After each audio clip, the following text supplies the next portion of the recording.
The Learning Journey, in association with Tun It Up Tuesday, hosted by Rassaudio, presents Did You Know? This week we'll examine emancipation and the apprenticeship period in Jamaica. Let us set the context.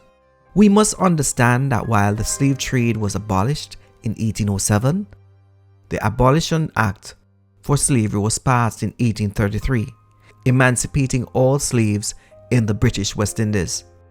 The act went into force on August 1st, 1834. However, it should be noted that while on paper slaves were free, the enslavers had found another way to get labor by the apprenticeship period.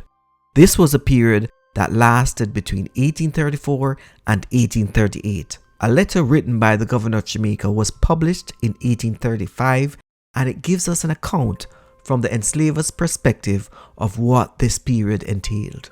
The letter states, "You will on the 1st of August no longer be slaves, but from that day you will be apprenticed to your former owners for a few years in order to be fit for freedom." How ridiculous this is. Our ancestors needed no form of training to be free. They already knew what freedom was. Of course, that's why some of them ran away into the hills.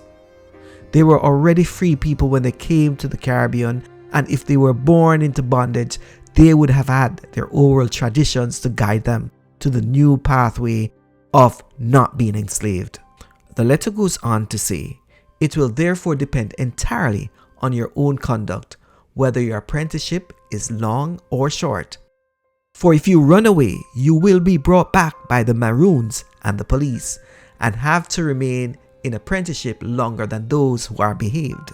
Seriously, the length of our ancestors' apprenticeship period was now down to good or bad behavior via the enslaver's perspective. To make matters worse, if you try to escape, the Maroons and the police would come for you. Bad boys or bad girls, what you gonna do? What you gonna do when the Maroons and police come for you? The Maroons. Please note that the Maroons were also positioned as enforcers, not only during the time of slavery, but after slaves got their freedom in the time of the apprenticeship period. The governor goes on by saying, "You'll be required to work for 4 days and a half each week. The remaining day and a half in each week will be your own time, and you may employ it to your own benefit. Bear in mind that everyone is obliged to work.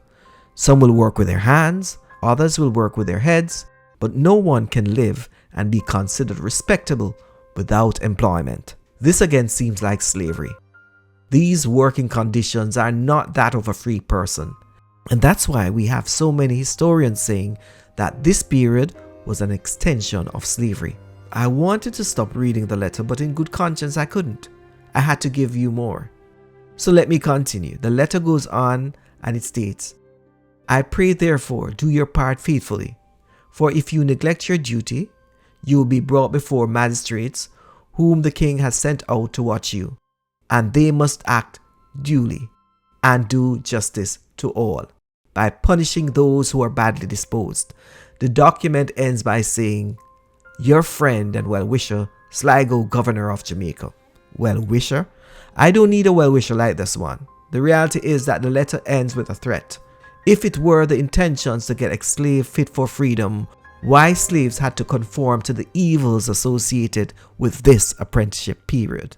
In reality, it was never the intention of the enslavers to empower ex-slaves to have opportunities and to get a better start as they move towards freedom. Rather, it was the intention to exploit. And the reality is that the punishment was no promise. It was the reality. During this time, ex-slaves were raped, beaten, tied up, flogged, and at times forced to dance and commit other inhumane acts. Yes, this was the level of hypocrisy that went on during this period of time. Slaves who should have been freed were brutalized. When I went to high school in Jamaica, the curriculum back then presented the apprenticeship period as a necessity for ex-slaves to make the transition into freedom. This is far from the truth. The reality is it was intended to benefit the planters. Yes, the planters. By the middle of the 19th century, only years after emancipation, the Caribbean economies began failing due to the falling prices in sugar. And planters in the region, such as Jamaica, saw their plantations close. As I end, I want to restate that slave owners received compensation while those who were enslaved were never given compensation. As Professor Hilary Bettles puts it, the British Caribbean authorities neglected human development for the black populations in the Caribbean. As one writer puts it, the colonial legislation created a racial and colonial inequality that continues across the Caribbean even to this day. Regardless of these limitations, I must say that emancipation created a population of independent people with skills, craftsmanship, and the ability to put the Caribbean on top.